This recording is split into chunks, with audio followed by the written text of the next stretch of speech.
Hi everyone, welcome to our small footprint. My name is Nyssa, and if you're new here, we are a family of 8 who live off-grid in Australia.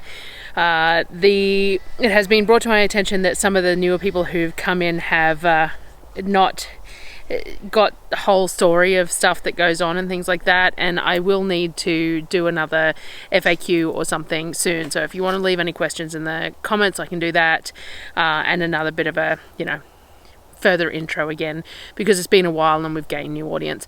So we're almost at 10,000 subscribers, which is just amazing. We're coming up to, I think it's 2 years since I started YouTube on I think it's the 30th of November next month. So never really expected it to take off the way it did, but it has been amazing nonetheless. Yes, I did get a couple of comments, people coming in, probably because of the grocery videos. So grocery videos tend to bring a new audience. What we eat in a week tend to bring a new audience. And some people have been commenting that they went looking for some information and couldn't find it. So we might have to do another sort of an intro video sort of thing across the board with the new subscribers. Anyway, a bit of a squirrel there. I've been off schedule again. It seems to be something happens every month at the moment, that each month I do my shopping and then I plan to do all my videos and something happens. So this month it was the bushfires. So the last video I did a bit of an update. I'll do another update video tomorrow on the garden and the fires and stuff, but we're safe. The fires that were raging out of control near us have all been contained and we're fine with that, and all the fires that are in Tara and places like that are a lot further away, but also the wind is favourable to us at the moment and none of it is blowing this way. So for the moment we're all good, but it's summer in Australia and we live in the bush, so fires are a little bit... It's fire season, so there might be some opportunities to do some videos of what we're going to be doing for prep and stuff like that. The small lightning struck fire that we caught here on the property showed us some of the things that we need to try and do differently to be prepared for that kind of thing. So we're going to have a think about that and put some other things in place as well. But today's video is the 1st of October's food prep, meal planning, that sort of video. So for anyone who hasn't been here before, I shop every 6 weeks-ish, but the next 2 shops are going to be 4 weeks because it's in the lead up to Christmas. So I shop every 6 weeks-ish and I buy everything that we need on that shop. That's all our personal goods, all our food, fresh foods, everything like that. Darryl does go into town a couple of times a week to fetch water, animal feed from the feed store, and he buys cow's milk from in there to make our milk kefir with, as well as chocolate for me because he buys me treats. The last trip he buys whatever's on sale, and the last trip was a family pack of Tim Tams that I am working my way through. So so that's about all that we buy in town, though, generally speaking, outside of the 6 weeks shopping trip. So our shopping trips include everything, and then I have to find ways to make that work for the 6 weeks. So when I first started doing YouTube and sharing the shopping and things like that, people were always interested to see how I managed to make the stuff that I bought last the 6 weeks with the 8 of us and all that sort of thing. And so I started doing these videos to show what I was doing. I was doing them daily initially, but that became all a little bit too much in the busier part. It was okay in winter, but in the busier part of the year it's all a bit much. So now I do a couple of days per video, and I do them, there's 7 to 10 videos per month, generally speaking, though it might be a bit shorter because this will only be a 4-week period, and I didn't do a lot in the week where we had the fire threat as well, and we've got all the garden season, so things will fluctuate depending on the season, but I do attempt to put out videos every couple of days showing what I've done with the food that I bought in the 6 weeks, just to share how we managed to make it work. I hope that it's a little bit like flicking through one of those recipe magazines. Like, I very rarely use any sort of a recipe, which is why I find them really hard to share recipes. But I do love flicking through those recipe magazines to get inspiration of things that I might be able to do with ingredients that I have. So it's a little bit like that sort of a concept. So this is the first couple of days after the October grocery haul and what we did with the food that we bought.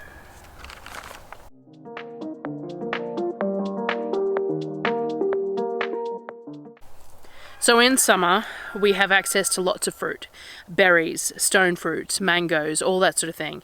And it means though that because we're getting abundance of it and it's already nice and ripe, it's the stuff that has to be used fairly quickly. So it's the stuff that has to be used and processed and preserved in such a way that it gets eaten, especially if I'm buying it in bulk. So most of this stuff is also to a point where you can't even store it in a fridge, not really. Like I tend to buy clearance stuff, I buy trays of stuff, I have to go through it within the first sort of 24 hours of being home, especially if it's berries and stuff, to make sure that there's no mold or anything that could transfer through to the rest of them and waste any of it. So I spend a lot of time in summer preserving the fruit that we eat throughout the year. Some of it is very short term, some of it's very long term. It really just depends on what it is and how much I can get of it. And we tend to eat fruit seasonally. So, in autumn we get lots of apples, in winter we get lots of citrus, and then at the moment we get lots of stone fruit and things like that, depending on the season. Apollo has requested nectarines ever since I think it was 2 years ago that we got some really nice nectarines in a box. But last year there just wasn't any available. But part of that is because I only shop every 6 weeks. So I can only get what's available cheap on the trip that I go. And there might have been cheap nectarines the week before, but there aren't at the beginning. But anyway. So we started with the clearance blueberries. I picked through them, put them in a bit of water with a splash of white vinegar to give them a bit of a soak, and then rinse them well. That's the first step that I do with all berries, and that's just to try and hinder any mold, spores that might have gone on ones that aren't actually moldy. Gives them a good clean, makes them last better. The first lot I put into the Thermix to puree up. I didn't go super smooth, but a little bit smoother than sitting there with a potato masher trying to mash them. So it's much easier to use the Thermix, do it in larger batches and do it that way.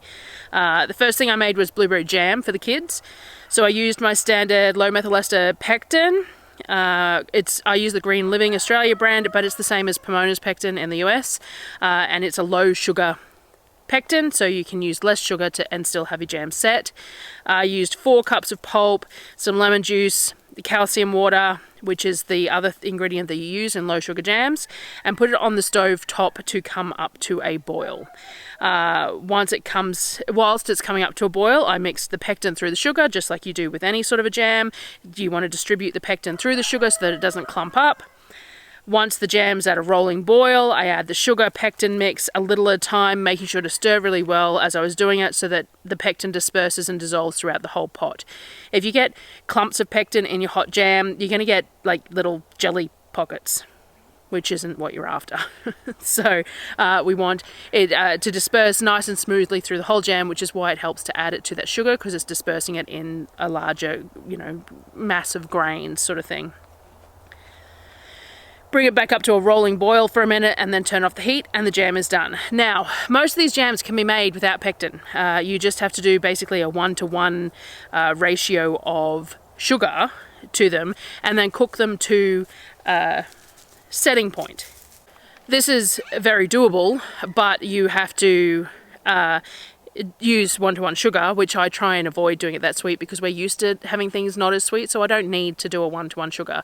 But also the getting it to the boiling point and things like that, you can burn it, and you have to watch it and get it to the right temperature and things like that, and it's just really not something that is particularly feasible in my kitchen situation. So I tend to use pectin, and I like the low sugar pectin because I can use a reduced amount of sugar. I use the Aldi jam jars because I really like them. They're a nice jar for jam because, they're jam jars. And they have the 82ml lid, which is a nice wide lid, which makes them nice and easy to clean, nice and easy to get the jam out of and things like that. So I like the shape of the jar. I tend to buy a couple of jars of jam from Aldi most shopping trips purely because the kids like it, but also to keep on adding these jars to our range, and they actually make a really good drinking glass as well, except that I tend to fill them up and put them on the shelves lately. I got 4 full jars of jam. I believe these are about 350ml, plus enough to put in a half a jar for the kids to use that day. I did all the normal. I cleaned the rims well with white vinegar, wiped out the inside of the lids with vinegar as well, and tightened them onto the jars. I used new lids here. I probably could have repurposed lids because it's jam, so even if it didn't seal, it could just go in the fridge and be used. But I had a bag of new lids there, so I used those. I used my steam canner for this batch, nice and simple and quick. Water to the rack in the bottom. I brought it up warm so that the water was the same temperature as the jars, because you want your water that you're using for preserving and the product in your jars to be the same temperature. And then place the jars in and the lid on. For my altitude, I need to get the dial into the dark green zone, and then once it's in the dark green, I time it for 15 minutes.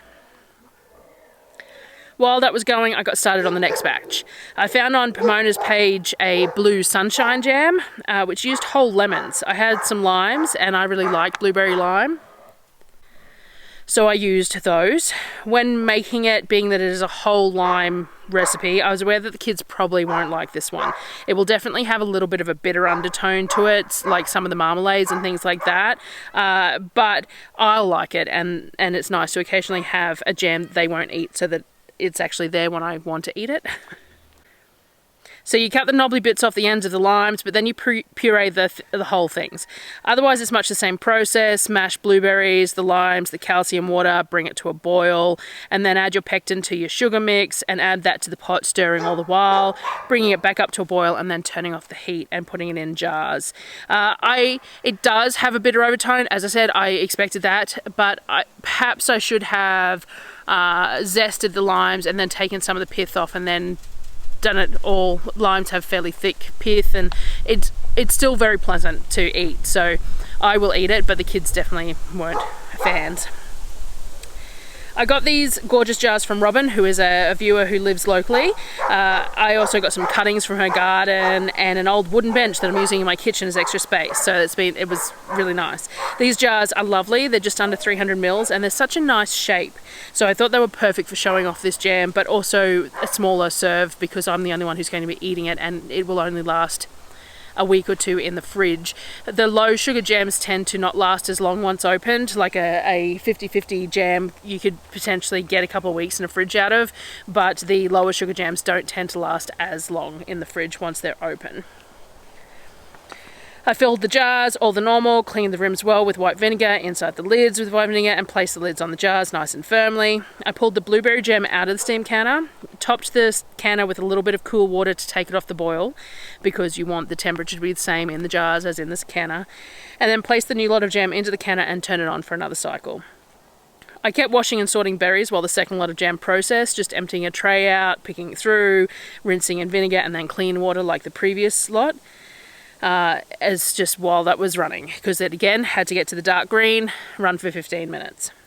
Once the jam was finished, I got it out of the canner, moved the jars out of the way to rest for their 24 hours. So just slid that whole board out of the way so that we had the bench back to use. I decided to freeze a bunch of the blueberries. The kids love to eat them straight out of the freezer. I can turn them into muffins or sauces later on. They have lots of uses. Frozen berries can be used in an awful lot of ways. So having them in the freezer is definitely beneficial. And we sometimes buy bags of frozen blueberries when we do groceries. So it's a lot cheaper. These were only $5 a kilo, whereas the frozen berries you're talking at least $9 or $10, I think it is. Maybe it's $12 now at Costco a kilo for the berries. So Sonnet helped me out, washing, picking, rinsing, and spreading out on a couple of trays to put in the freezer, eating her fair share too, I'm sure, which is why they like to help with this kind of job. We got both trays nice and full. We only had room in the freezer for the 2 trays, so we couldn't do more than that at this point in time. So we just loaded them nice and full. Blueberries have a tendency to flash freeze well. They don't tend to stick to each other too badly, so you can sort of pile them up on the trays. This left me with still quite a lot of blueberries. So one thing I do at Christmas time is I make jelly. I tend to use fruit juices and frozen berries, generally speaking. I make a really nice cranberry juice one with raspberries in it, which is it's very nice. I really like that one. So what I thought I would do is make an extra light sugar syrup, just dissolve a bit of sugar in some water, and then jar up big jars of the blueberries with the syrup. That way I can then dilute it or add it to or other juice or whatever I want to do. Like I could make this a cranberry blueberry one with the blueberries floating in it or anything like that. I don't know yet, but last year I think I even bought some blueberry juice or a mango blueberry or something that was quite nice. So whatever I do, I can have these to use with the jelly. So I just put the sugar syrup, filled the jars up with the blueberries, but left a nice generous headspace because they will swell a little bit. I used the 1 litre ghee jars that I do for a lot of this bigger style canning. I've been really slack and haven't removed the labels. They'll come off eventually. So filled the jars with the blueberries but left a really generous headspace, and then topped them off with the sugar syrup. Cleaned the rims and lids and put them in the steam canner. I did all the normal, topped up the water with a little bit of cool water so they'd be same temperature and things like that. But unfortunately one of the jars must have had a flaw in it and I didn't realise. It does look like a thermal shock break because it's nice and clean break, but I adjusted the temperatures and all the rest of it and all the other jars are okay, so I'm not sure, but it happens. Regardless, I lost a whole jar and it's a bit sad because each jar held about 500 grams of blueberries each, but I've got 3 to use over December, so that'll be fun for Christmas. The next day, Sonnet and I got the blueberries that we had flash frozen out of the freezer to put in gallon Ziploc bags. This is what I tend to do. I try and label all my gallon Ziploc bags that I use for freezer goods, and then they go back into the freezer once the bag's empty, and we just refill them the next time we have the product to go in it. I do that with everything, with pastas, with berries, with crumb chicken, whatever. I just label what was in it and then put the same thing in it again, sort of thing. So we got 2 big, very full bags out of the 2 trays, which will be fantastic for smoothies or for them to eat however they want or to use in muffins or whatever else. We do need to look at investing in a second one of the hybrid fridges. So the big 500 litre hybrid fridge that I brought is fantastic, and it can be used as a fridge or a freezer because it's hybrid. They have a grant out at the moment. Queensland has a grant that if you replace something with a 4-star or higher rating appliance, you can get up to $600 back on it. So it's really an optimal time to be purchasing one, but they come in and out of stock really quickly, and they're kind of awkward to pick up from places and things like that. So I'll see what I can do. But especially if the garden does well, having a larger freezer will definitely be beneficial for keeping on top of produce that comes out of the fridge, out of the garden and things like that, like being able to freeze tomatoes instead of having to work on them right then and there, being able to shred and freeze zucchini to put in the myriad of things that I put frozen shredded zucchini in, and all that sort of stuff would be really nice to have the bigger freezer, but we'll see how we go. So we bagged up all the blueberries, got them put away. We then cleaned up and moved on. We've been eating the rock melons because I got a whole box of rock melons, but with so much choice at the moment, it's easy for some things to get missed or to be wasted or gorged on for the sake of gorging on them. And as much as the kids have pretty much free reign on fruit that first week, at the same time, it's unnecessary to eat it for the sake of eating it. Like, you know, anyone with children can understand that. And most people can understand that you have something nice, so you finish it because you got it, but you don't really need it because you had other stuff. And, you know, that's fine, but sometimes it's nice to do things with other stuff as well. So seeing as we had emptied the trays and had room in the freezer again, I cut up a couple of the rock melons into chunks with Sonnet's help and put them in the freezer as well. The kids love frozen fruit. They like to eat it straight out of the freezer frozen, and I put all sorts of things into their smoothies, so it will get used once frozen in a variety of ways. And the kids actually, I don't think I filmed where I got the kids to pack the tray back into bags, and they were eating it frozen straight off the tray, so you know. We then decided to try out the new ice cream maker. So I bought myself a ice cream maker for $150 off at Costco. It was still $250, so it was still a significant investment that I feel vaguely guilty about, but I really wanted. So I'm going to make sure I get lots of use out of it because I paid so much. So we thought we'd make a simple rock melon sorbet because we had the rock melons to use and we wanted to use the ice cream maker. We cut a couple more of them into chunks, pureed them in batches in the Thermomix to get them nice and smooth. Lorcan helped me with this task, loading them from helping chop them, put them in the Thermomix, get them nice and smooth and do it in batches. I also made up a heavy sugar syrup in the Thermomix. This is another super simple but time-saving task that I use my Thermomix for. Equal parts sugar and water and some vanilla or maple flavouring depending on what you're using it for 5 to 10 minutes on 98 to 100. It depends on how thick you want it and what you want it for. I make this to add to our cold brew iced coffee as well, and to make marshmallows if I don't have any maple syrup. So if I'm making marshmallows, you need to get a lot of the water cooked out, so you do it as a higher ratio of sugar to water and things like that. So it depends on what you're using for as to how long you want to cook it for and what your ratios are and things like that. But a 1-to-1 is just a standard sort of a sugar syrup. I added some to the rock melon and tasted it. So you want the liquid form to taste slightly too sweet, because the sweetness and the flavour is lost a bit when it freezes. So I just added enough to get it to right where I felt like it was a little too sweet for my tastes. No real measurements or anything here, because everyone's rock melon's going to taste different. Everyone's rock melon's going to be sweeter or not depending on the season. They're going to come out with different sizes and all the rest of it. So I can't give measurements here. I purely did it on taste. We put it in the fridge to chill. You want it nice and cold but not frozen before you pour it into the ice cream maker. So into the fridge for a couple of hours at least before you want to stick it in the ice cream maker. Once that was all cleaned up, started on the next task. So my bench gets cleaned multiple times a day with whatever sprays we're using at the time, citrus vinegars or disinfectant sprays, whatever we happen to have there depending on what I'm doing. Like raw meat gets a different treatment to fruits and things like that. But that's why I have a stainless steel bench too, is so that I have the ability to get it nice and clean easily. So the next task was that I wanted to try a blueberry lemon sourdough. It's making its rounds at the moment on Facebook, and because I had the blueberries, I really wanted to try it, and I love anything blueberry citrus, so I really wanted to give it a go. It's very hot here at the moment though, or it was. It's cooler today, but it was very hot this day. And sourdough in heat is not always the easiest thing in the world. I also followed a recipe because I haven't made it before, and that's probably not the best idea because, as I preach all the time, sourdough is very much dependent on your flour, your weather, and your starter and all that sort of thing. So I probably should have just gone by feel, but I was trying to follow a recipe because I wanted something specific. I mixed up the dough for the first shaggy mix and put it aside to come back to. After that, I got started on some of the mangoes. So the kids have been eating their way through these at a rate of knots, but I knew that they really needed to have some stuff done with them as well. I didn't want them, I didn't want them eating them for the sake of eating them, but also there's far more there than they needed to consume. I cut the cheeks off the mangoes. I use a glass to remove the flesh. I will show that here a couple of times if I've got a good shot of it. I have done a short on it before as well. It's a really simple way to take the flesh out of the cheeks. I cut any excess flesh off the seeds and then throw the seeds and any clean unmarked skin, I had washed these before cutting them up to get any sap off them, into the steam juicer as well. The flesh into a bowl to deal with also. So the seeds with any excess flesh on them, the skin with any excess flesh on them, so long as the skin is nice and clean and unmarked, into the steam juicer, and all the nice big cheeks and stuff into a bowl. I just stood there and worked through as many as I could in the time that I had and filled the steam canner with scraps, which was only a few trays of the mangoes, mind you. I ended up with 5 trays, 4 good looking ones and one that wasn't so great, so we threw in a 5th one. I think they were $10 a tray, $15 a tray, I'm not sure. They were inexpensive.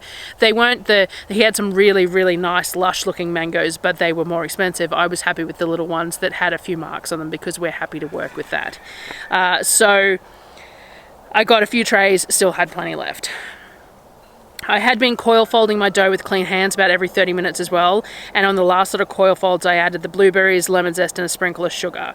The dough definitely didn't have the tension my batard doughs normally have, and it was very sloppy. The standard loaf was a little bit better, but it was still a bit wet as well. The temps were just too high and the fermentation was being pushed too fast, but it is what it is.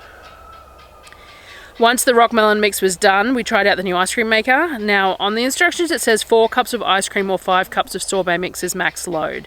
I think I'd reduce it a bit next time. I did the 5 cups of rock melon sorbet mix, but it did cascade up a little bit more than I would like. It's really hard to clean that to where it's cascading up, so I think I would reduce the amount next time. The book said to run it for 50 minutes. So that's what we did. Followed the instructions for at least the first run. I had kept some really clean looking skins from the mangoes aside to slice up to dehydrate. I haven't tried it before, but I was told that it makes a really nice tea. So I'm looking at these options of flowers and fruits and stuff that I'm growing to be able to make tea mixes for us over the summer or winter if we want fruity teas in winter, but more iced teas for summer was the thought. So I wanted to give it a go. I just cut it into really nice thin strips, thinking that would be nice consistent size to dehydrate well, because that's the main thing when you're dehydrating, is wanting to have it nice consistent sizing so that it all dehydrates at the same rate. And these were just the really clean skins, no sap, no bad marks and anything like that, and the ones that I kept aside to do that.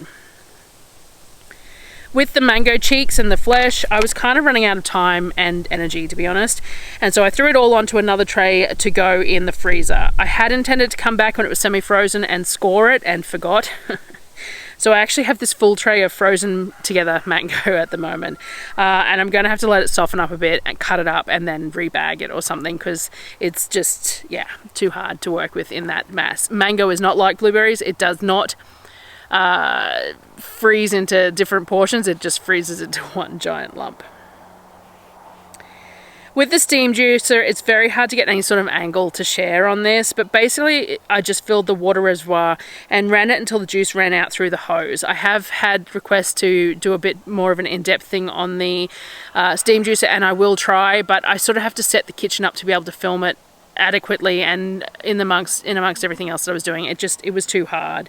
I use Posada bottles because they're the most convenient for me, and I have a bucket upturned on the ground with a wooden board on it that the jars are sitting on, because you need to have it lower than the steam canner for the liquid to run through the hose. And as I said, it's a little bit awkward. I have to keep people out of the kitchen because I don't want them knocking anything over, and it's right down on floor level, and as people have commented many times, the decking where my kitchen is not the most pleasant surface because it's outside on a deck. So I ran it for a good 45 minutes initially, then I topped up the water reservoir. I poured the juice back through all the solids on the top, and I mashed the top up a bit. I used the Hackett, the meat breaker-upper thing that a viewer sent me. I found that worked quite well to break up that stuff on top. And then I actually ran some filtered water through it as well until the juice got pretty pale, because I'll be using this for cordial and I add water to it anyway. So I wasn't overly concerned about it getting more watery. I wanted as much flavour from these mangoes as possible. It doesn't look like I took a photo or filmed of them once they were filled, but you'll see them when I turn them into cordial. And I think there are about 7 bottles of about 700 mils of various strengths of the juice from the seeds and the skins.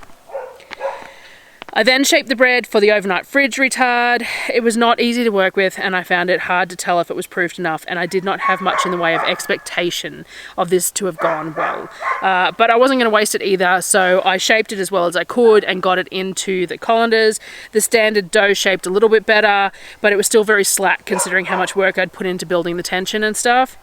I used my standard plastic colanders, the linen cloths that I have, and I used semolina to sprinkle on the cloth and put them in the fridge for the night to bake in the morning. Once the sorbet was done, you can see it climbed the sides a bit more than I was happy with, considering how hard as it is to clean the inside of the machine.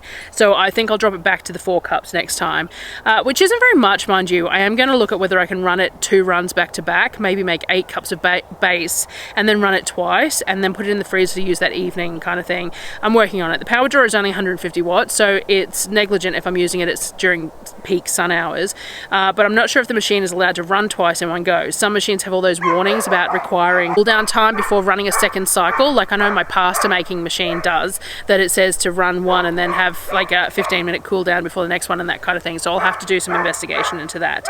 But I put the bowl in the freezer because I didn't feel like it was hugely set up. I still felt like it was a little bit thin. It had definitely gained volume and fluff, but it was still a little bit soft. So I put it in the freezer for an hour or so they could have it after dinner. It was a very hot day that day, and I seem to have overfilled it. So partly user error, I'm sure, as to why it was still that bit soft. Definitely had gained air and volume though, and that's what the machine is supposed to do. It's totally a simple sorbet too, and not an ice cream as such. It was just using up what we had, and I probably could have made something similar in the Thermomix just by freezing the fruit and things like that. But we had the ice cream maker, and that was the point. I was wanting to give it a go, so we did. We had our new favourite thighs done in the kefir batter. I've started adding eggs and flour to the kefir to make more of a batter rather than an overnight marinade and having to find space in the fridge, and we're very much enjoying it. I'll share it in a full at some point because we've had it like 2 or 3 times this month already because it's been highly requested. We had it with grilled veg, so we had it with the butter beans and the broccoli and the asparagus and that sort of stuff all cooked up just in cast iron with a bit of salt, but I didn't really get any footage of it because this wasn't really meal related. It was, you know, just what we were doing. After dinner, I served up the sorbet for the kids. It was a good texture, strongly sweet rock melon, very nice, very simple. And theoretically, as I said, I could make it similar if I wanted to in the Thermomix, like a fruity dream, a rock melon fruity dream. But it allowed me to use the Thermomix balls for other things, and the ice cream maker will come into its own when I start making real ice creams. I'm planning on making my own ice cream cones too. I found that cheap cast iron crepe pan that I'm looking to buy because I think that would make it easy to make the ice cream cone batter on, but also I want to try making those spring roll pastries again too, and I think the crepe pan would help me with that. You know, it's a good excuse to make more crepes too, so you know, we'll see.